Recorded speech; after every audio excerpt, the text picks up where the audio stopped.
चावल भैया अपनी छाड़ बिरानी आस, जाके घर नदिया बहे सो घर मरे पिया। अब नदिया बहा थे यहाँ तो हमन प्रसाद बांटे में भूला है मराथन प्यास में। मेरे साथियों, मैं माँ बहनों के लिए कहूंगी, हो बैठा हो बैठा। माँ बहन लोग को इसलिए बताना चाहूंगी कि हमारी माँ बहनें घर के अंदर रहती है, टीवी में धारावाहिक देख करके अंधविश्वास के चक्कर में पड़े रहती है और इस अंधविश्वास से पाखंड की ओर जाता है और पाखंड ही हमारे प्रगति की सबसे बड़े रोधक है। हमारी प्रगति को रोकता है पाखंडवाद और अंधविश्वास। तो मैं हमारी बहन बेटियों को कहना चाहूंगी कि बाबा साहब अम्बेडकर ने कहा है कि तुम लोग अपनी गुलामी की जंजीर तोड़ो और शिक्षित बनो। शिक्षित बनो, संगठित रहो और संघर्ष करो। तो सबसे पहले आपको अपने घर से संघर्ष करना पड़ेगा। शिक्षित बन गए तो बहुत सारी बेड़ियां काटना पड़ेगा। अब आप कहेंगे कि कौन कौन सी बेड़ियां है, हम तो पढ़ गए, कुछ नौकरी में भी आ गए, कुछ रोजगार भी कर रहे हैं, खेती किसानी में मगन है। मेरी बहनों, मैं आपको कहना चाहती हूँ कि हमारी बहनों के साथ आज भी बहुत सारी बेड़ियां हैं। आज भी गांव में देखने को मिलता है कि हमारी बहनें वो पैर में काला रस्सी बांध के रखती है। पैर में काला रस्सी बांधना भी एक अंधविश्वास है, उससे हमको कुछ फायदा होने वाला नहीं है। ये भी पाखंडवाद है और एक नया परंपरा है। टीवी देख देख करके हमारे छत्तीसगढ़ की महिलाएं वो चन्नी में चंदा देख के अपने पति को देखने का नया त्योहार मना रहे हैं। मेरी बहनों, मैं आपको कहती हूँ कि विदेश में सुनीता विलियम जो भारत की बेटी है, कल्पना चावला जो इसी भारत की बेटी है, वो विदेश में रॉकेट में चढ़ के चंद्रमा को देखने गई थी कि उसमें है क्या चीज। और हम भारत की महिलाएं चंदा को चन्नी में देख रहे हैं। वो कई हजार किलोमीटर दूर चंद्रमा, उसको चन्नी में देख रहे हैं और चन्नी को देख करके अपने पति को देख रहे हैं। उससे उसका क्या तारतम्यता हो सकता है? मैं तो कहती हूँ आप अपनी बेटियों को रॉकेट में चढ़कर उसको अध्ययन करने लायक बनाओ। चंदा देखने की चन्नी में देखने की जरूरत ही नहीं होगी। और अभी हमारी महिलाएं वो नए नए प्रोपेगेंडा में फंसी हुई है। बच्चों को पढ़ाने के बजाय स्पेशल टाइम निकाल के धारावाहिक देखती है। मैंने देखा है, सारा काम छोड़ करके वो फलना धारावाहिक आया रहा है, उसको टाइम टेबल याद है किस टाइम पे कितना धारावाहिक आएगा, लेकिन अपने बच्चे का टाइम टेबल याद नहीं है कि किस समय किस पीरियड में किस विषय को पढ़ाया जाएगा। इसको हमारी बहन बेटियां याद नहीं रखती और कहते हैं कि हमारी बच्चे पढ़ते नहीं। बच्चे पढ़ेंगे, हमको खुद को भी उस पे ध्यान देना पड़ेगा और माँ को विशेष ध्यान देना पड़ेगा, क्योंकि माँ घर पे रहती है और पिताजी काम धंधे रोजी रोजगारी के कारण घर से अक्सर बाहर रहते हैं। इसलिए माँ को विशेष ध्यान देना पड़ेगा अपने बच्चों के ऊपर। नहीं तो आजकल टीवी में तो छोटा भीम दिखा दिया, हमारे बच्चे छोटा भीम कह रहे हैं, हमारे पास बड़ा भीम है, उसको जान भी रहे हैं। उसके अलावा आज जो धारावाहिक में दुनिया भर के प्रोपेगेंडा क्या दिखाते हैं कि पानी कैसे बनी इसी धरती में, कैसे है इसी। तो गंगा लाला ने भागीरथी, राजा सागर जी के नाती गंगा लाला ने भागीरथी, लेकिन विज्ञान के थे H2O के मिश्रण से पानी बनते। अब परीक्षा में आज लिखा गए कि पानी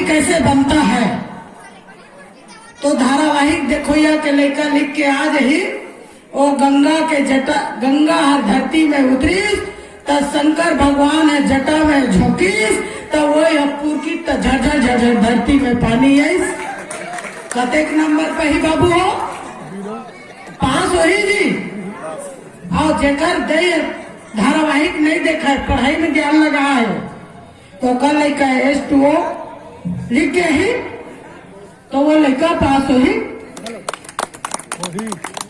दूसरी तरफ कथे ओ धरती डोली से हमारे गाँव के मन का ना ही शेष नाम है गुर्री बदली से धरती डोली से शेष नाम है थक गिस बोहे बोहे तब गुर्रिल पलटी से अरे गुलटिल पलटी का आनज गुर्री लगा ले रही। लेकिन विज्ञान का कथे धरती का तापमान बढ़ता है जिससे अंदर के जो पत्थर है चटकता है तो धरती में कंपन होती है, उसको भूकंप कहते हैं। भूकंप, भू माने धरती, कंप माने कांपना, संधि विग्रह हिंदी में गुरुजी ने ऐसे पढ़ा था ना। भू माने धरती, कंप माने कांपना। धरती कांपा तो क्यों कांपा कि अंदर के पत्थर के चटकने से धरती थोड़ी हिली है। अब विज्ञान वाला मन ऐसने लिखी और धारावाहिक देखो या के बेटी बेटा मन तो ऐसने लिख के आ जाए कि शेष नांग है गुर्रीला पलटिस ता धरती है डोलिस ता गुरु जी कही अंडा बटा पराठा ले जा और चिला संग में खावे। परीक्षा खत्म। फिर कहेंगे वो गुरु जी हमारे नहीं पढ़ाए मोर लड़का ला फेल कर दी। तब गुरु जी के जिम्मेदारी है पढ़ाए के। घर के सियान बन के भी तो जिम्मेदारी बनते अपन गार्जियन पर, गार्जियन के लड़कों पर नजर रखे के। देखा मन प्राइवेट स्कूल दोषी देखा सब निजीकरण हो रहा है, निजीकरण हो रहा है। हमन खुद निजीकरण ला बढ़ावा देते काबर देथन। प्राइवेट स्कूल में भेजबो फीस देथन ओकर बाद और ट्यूशन लगाथन। हम वहां नहीं भर्ती करेंगे तो वो कहां से स्कूल चलाएगा जी। तो नहीं, हमको विश्वास नहीं है सरकारी व्यवस्था। बाकी सुविधा सरकारी चाहिए, राशन कार्ड सरकारी चाहिए, हॉस्पिटल में इलाज सरकारी चाहिए और कुछ सरकारी चाहिए, लेकिन स्कूल सरकारी नहीं चाहिए। प्राइवेट स्कूल में लेकर भेजिए तो स्कूल बंद हो ही नहीं तो कहा हो। अब 8 से 10 से लेकर पढ़े जाइए और 2 गुरु जी के भर्ती रही तो गवर्नमेंट के फोकट के वेतन जाए। इसलिए यदि आप शासकीय रोजगार चाहते हो तो निजीकरण को बढ़ावा नहीं देना है, ये आपको तय करना है। आप तय करेंगे निजीकरण को बढ़ावा नहीं देना है। इसको आप प्राइवेट को बढ़ावा दोगे, प्राइवेट हॉस्पिटल में इलाज कराने जाओगे 1.5 लाख 2 लाख एक बेड का चार्ज दोगे और तुम्हारा बेटा MBBS करेगा तो सरकारी नौकरी ढूंढोगे। तो सरकारी नौकरी चाहिए लेकिन इलाज सरकारी नहीं चाहिए। इसलिए सरकार जो है चाहती है कि सब निजीकरण हो और ये जो पढ़ लिख करके थोड़ा बहुत डिग्री लेके घूम रहे हैं ना, वो बच्चे रोजगार न मांग सके। सरकार के सामने जाकर धरना प्रदर्शन दे करके रोजगार न मांग सके, ये सरकार की भी मानसिकता है और उस मानसिकता को हम भी बढ़ावा दे रहे हैं। मेरे साथियों, मैं आपको कहना चाहती हूँ सरकार के पास बहुत सारी वैकेंसी है, लेकिन सरकार की नियत हमारे लोगों को रोजगार देने का नहीं है। अभी छत्तीसगढ़ सरकार पिछले साल उसने कितना झूठ बोलकर सरकार बनाई, कर्ज माफी करेंगे। कितने लोगों का कर्ज माफ हुआ है कोई बताए? बहुत सारे लोगों का केवल ब्याज माफ हुआ है। और दूसरी बात, उसने कहा मैं 2500 रुपये में धान लूंगा। 2500 रुपये में लिया है धान, 1800 रुपये में ले रहा धान, और चिल्हर चिल्हर करके अंतर राशि शब्द नया आया है, अंतर राशि को वो किस्त किस्त में दे रहा है, अभी लास्ट किस्त दिया भी नहीं है। तीसरी बात कि जो कर्ज माफ करने का काम किया तो किसका किया? जो पूंजीपति लोगों ने ज्यादा लोन ले रखा था। आता 6 बोरा खातू ले तेला तो वैसे काट दे, तोला का फायदा हो? आम किसान को, सीमांत किसान को कोई फायदा नहीं हुआ है, बल्कि मेरे हक के पैसा को डिफाल्टर किसानों को देने का काम सरकार ने किया, जिसके कारण आज मेरे बच्चे बेरोजगार घूम रहे हैं। किसान की पॉलिसी, सरकार की पॉलिसी हमारे छत्तीसगढ़ के किसान लोगों को समझ में नहीं आ रही। आज जो सरकार ने कर्ज माफी किया तो कई साल से जो कर्ज नहीं पटाया था उसको दिया, जिसके कारण से छत्तीसगढ़ का हर व्यक्ति आज विश्व बैंक से ऋणी है। अब उसको भरपाई करने के लिए सरकार ने क्या किया? इस साल धान खरीदी का रकबा घटाने का काम किया। रकबा घटा, किसान लोगों का रकबा घटा कि नहीं घटा? शायद ये नहीं घटा, घटा है। रकबा घटाने का काम किया। आज भी किसान परेशान है, कंप्यूटर के पास जा रहा है, इन वक्त में पटवारी धरना पे चला गया।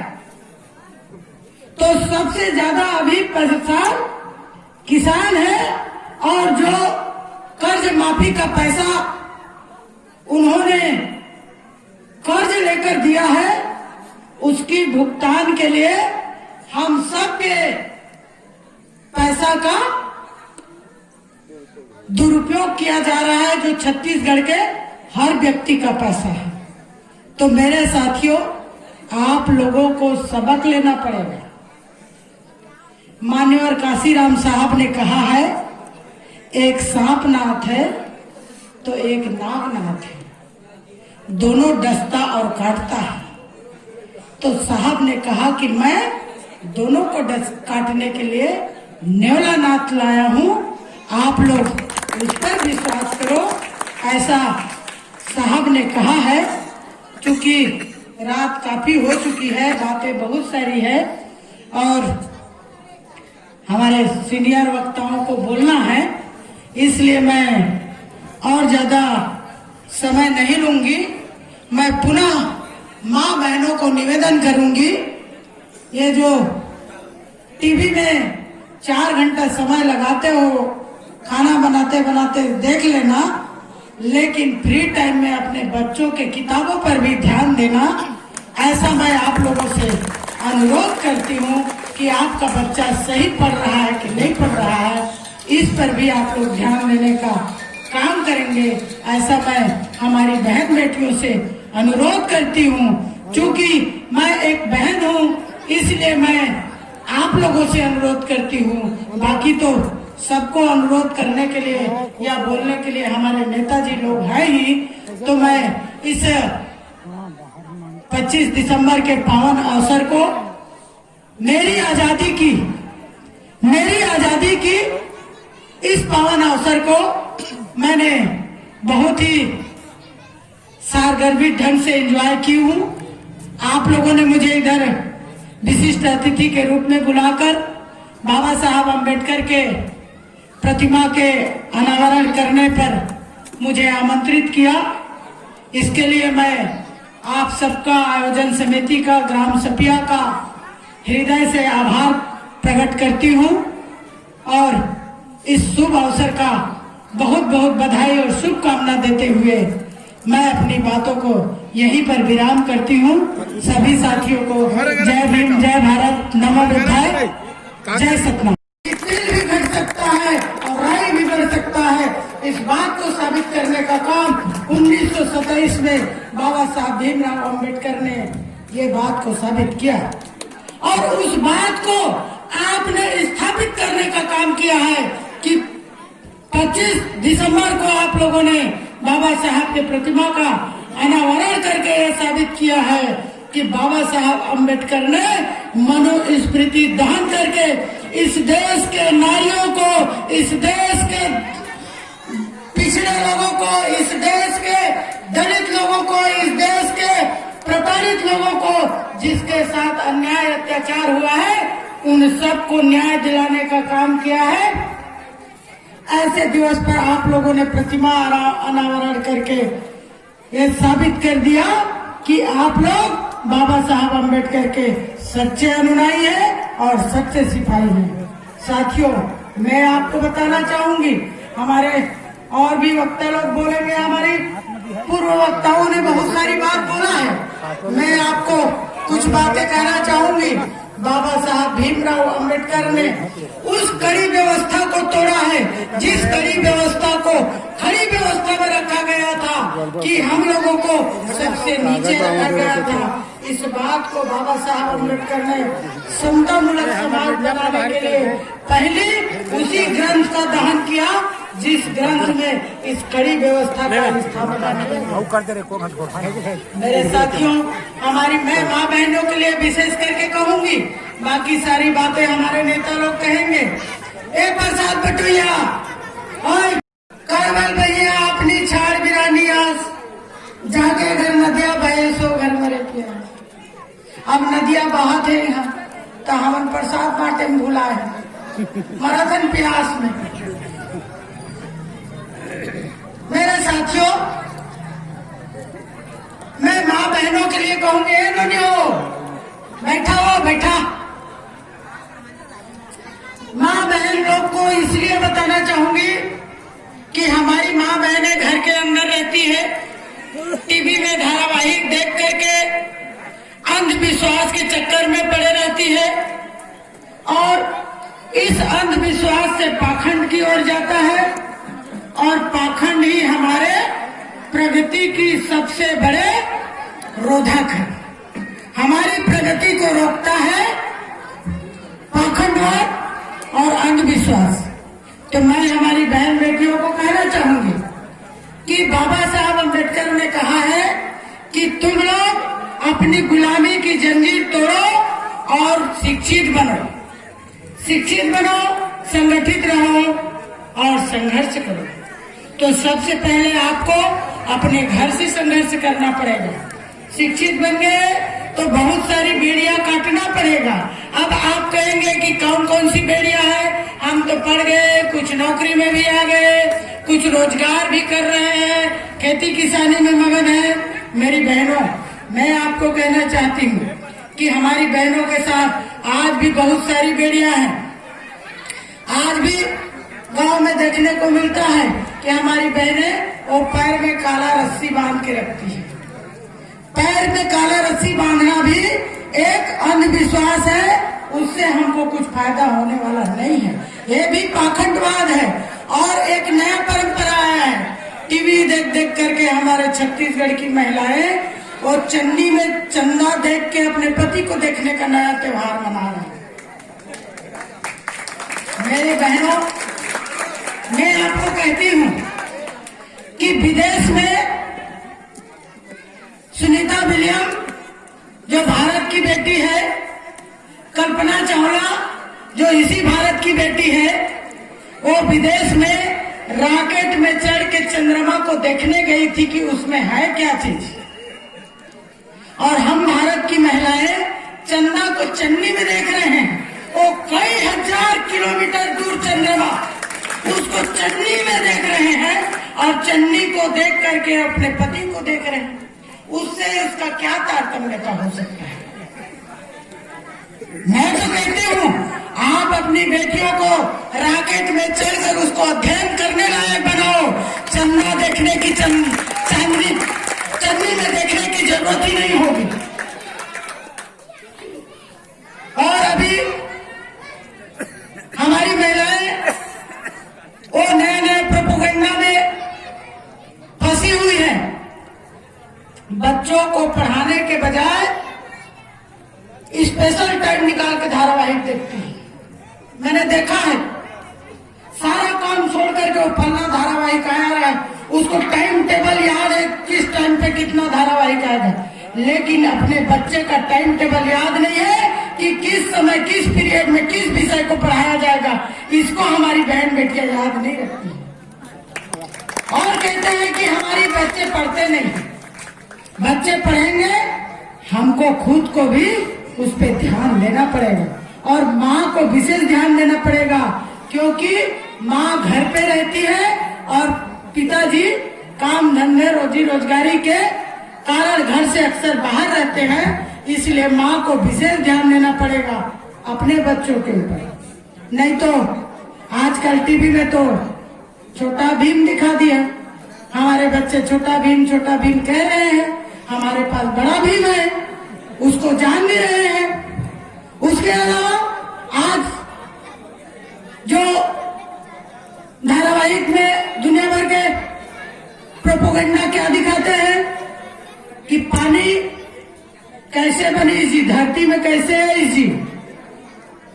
तो गंगा लाला ने भागीरथी, राजा सगर जी के नाती गंगा लाला ने भागीरथी, लेकिन विज्ञान के थे H2O के मिश्रण से पानी बनते। अब परीक्षा में आज लिखा गए कि पानी कैसे बनता है, तो धारावाहिक देखो या के लेकर लिख के आज ही वो गंगा के जटा, गंगा हर धरती में उतरीस, तब शंकर भगवान है जटा में झोंकीस, तब वही हपूर की झरझर झरझर धरती में पानी है। कतेक नंबर पे ही बाबू हो पास हो ही जी। और जेकर दे धारावाहिक नहीं देखा है, पढ़ाई में ध्यान लगा है, तो कल लिखा है H2O लिख के ही तो वो लड़का पास हो ही। दूसरी तरफ का थे ओ धरती डोली से हमारे कहा के मन करना ही शेष नाम है गुर्री बदली से, धरती डोली से शेष नाम है थक गिस बोहे तब गुर्रिल पलटी से, अरे गुलटिल पलटी काबा आनज गुर्री लगा ले रही। लेकिन विज्ञान का कथे धरती का तापमान बढ़ता है, जिससे अंदर के जो पत्थर है चटकता है, तो धरती में कंपन होती है, उसको भूकंप कहते हैं। भूकंप, भू माने धरती, कंप माने कांपना, संधि विग्रह। हिंदी में गुरुजी ने ऐसे पढ़ा था ना, भू माने धरती, कंप माने कांपना। धरती कांपा तो क्यों कांपा कि अंदर के पत्थर के चटकने से धरती थोड़ी हिली है। अब विज्ञान वाला मन ऐसने लिखी और धारावाहिक देखो या के बेटी बेटा मन तो ऐसने लिख के आ जाए कि शेष नांग है गुर्रीला पलटिस, ता धरती है डोलिस, ता गुरु जी कही अंडा बटा पराठा ले जा और चिला संग में खा ले। परीक्षा खत्म, फिर कहेंगे वो गुरु जी मैंने नहीं पढ़ाए मोर लड़का ला फेल कर दी। तब गुरु जी के जिम्मेदारी है पढ़ाए के, घर के सियान के भी तो जिम्मेदारी बनते अपन गार्जियन ऊपर, गार्जियन के लड़कों पर नजर रखे के। देखा मन प्राइवेट स्कूल दोषी देखा, सब निजीकरण हो रहा है, निजीकरण हो रहा है। हमन खुद निजीकरण ला बढ़ावा देते, काबर देते, प्राइवेट स्कूल में भेजबो फीस देथन, ओकर बाद और ट्यूशन लगाथन। हम वहां नहीं भर्ती करेंगे तो वो कहां से स्कूल चलाएगा जी? तो नहीं, हमको विश्वास नहीं है सरकारी व्यवस्था। बाकी सुविधा सरकारी चाहिए, राशन कार्ड सरकारी चाहिए हॉस्पिटल में इलाज सरकारी चाहिए और कुछ सरकारी चाहिए, लेकिन स्कूल सरकारी नहीं चाहिए, प्राइवेट स्कूल में लेकर भेजिए। तो स्कूल बंद हो ही नहीं तो कहाँ हुई।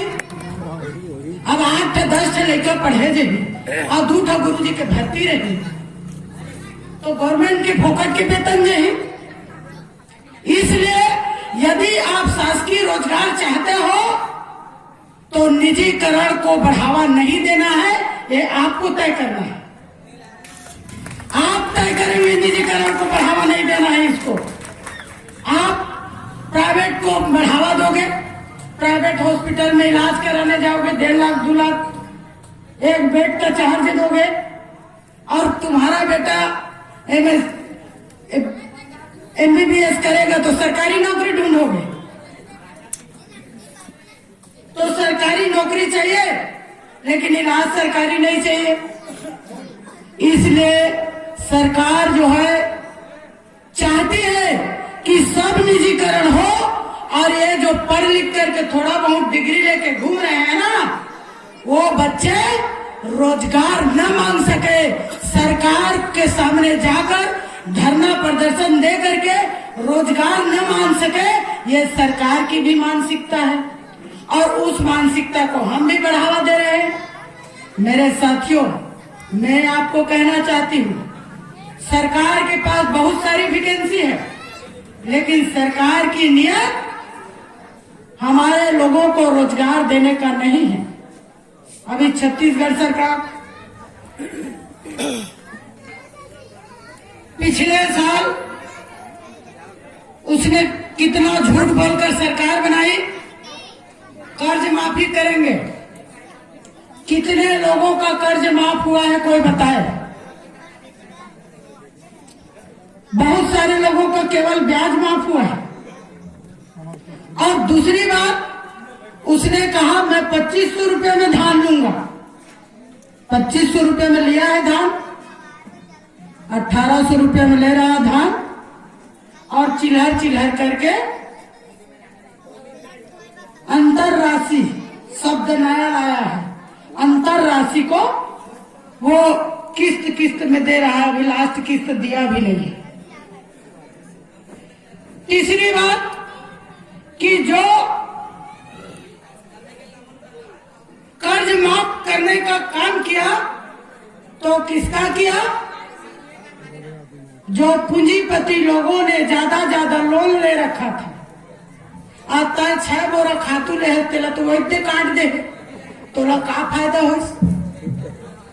आम किसान को, सीमांत किसान को कोई फायदा नहीं हुआ है, बल्कि मेरे हक के पैसा को डिफाल्टर किसानों को देने का काम सरकार ने किया, जिसके कारण आज मेरे बच्चे बेरोजगार घूम रहे हैं। किसान की पॉलिसी, सरकार की पॉलिसी हमारे छत्तीसगढ़ के किसान लोगों को समझ में नहीं आ रही। आज जो सरकार ने कर्ज माफी किया तो कई साल से जो कर्ज नहीं पटाया था उसको दिया, जिसके कारण से छत्तीसगढ़ का हर व्यक्ति आज विश्व बैंक से ऋणी है। अब उसको भरपाई करने के लिए सरकार ने क्या किया? इस साल धान खरीदी का रकबा घटाने का काम किया। रकबा घटा, किसान लोगों का रकबा घटा कि नहीं घटा? शायद ये नहीं घटा, घटा है। रकबा घटाने का काम किया। आज भी किसान परेशान है, कंप्यूटर के पास जा रहा है, इन वक्त में पटवारी धरना पे चला गया। तो सबसे ज्यादा अभी परेशान किसान है, और जो कर्ज माफी का पैसा उन्होंने कर्ज लेकर दिया है, उसकी भुगतान के लिए हम सबके पैसा का दुरुपयोग किया जा रहा है, जो छत्तीसगढ़ के हर व्यक्ति का पैसा है। तो मेरे साथियों, आप लोगों को सबक लेना पड़ेगा। मान्यवर काशीराम साहब ने कहा है, एक सांप नाथ है तो एक नाग नाथ है। दोनों डसता और काटता है। तो साहब ने कहा कि मैं दोनों को काटने के लिए नेवला नाथ लाया हूं, आप लोग उस पर विश्वास करो, ऐसा साहब ने कहा है। क्योंकि रात काफी हो चुकी है, बातें बहुत सारी है और हमारे सीनियर वक्ताओं को बोलना है, इसलिए मैं और ज्यादा समय नहीं लूंगी।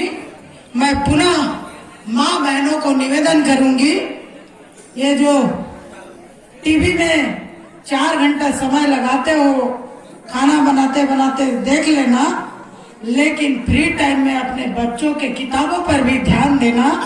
ऐसा मैं आप लोगों से अनुरोध करती हूँ कि आपका बच्चा सही पढ़ रहा है कि नहीं पढ़ रहा है, इस पर भी आप लोग ध्यान देने का काम करेंगे, ऐसा मैं हमारी बहन बेटियों से अनुरोध करती हूँ। क्योंकि मैं एक बहन हूँ, इसलिए मैं आप लोगों से अनुरोध करती हूँ। बाकी तो सबको अनुरोध करने के लिए या बोलने के लिए हमारे नेताजी लोग हैं ही। तो मैं इस 25 दिसंबर के पावन अवसर को मेरी आजादी की इस पावन अवसर को मैंने बहुत ही सारगर्भित ढंग से एंजॉय की हूँ। आप लोगों ने मुझे इधर विशिष्ट अतिथि के रूप में बुलाकर बाबा साहब अम्बेडकर के प्रतिमा के अनावरण करने पर मुझे आमंत्रित किया। इसके लिए मैं आप सबका, आयोजन समिति का, ग्राम सपिया का हृदय से आभार प्रकट करती हूँ और इस शुभ अवसर का बहुत बहुत बधाई और शुभकामना देते हुए मैं अपनी बातों को यहीं पर विराम करती हूँ। सभी साथियों को जय भीम, जय भारत, नमो बुद्धाय।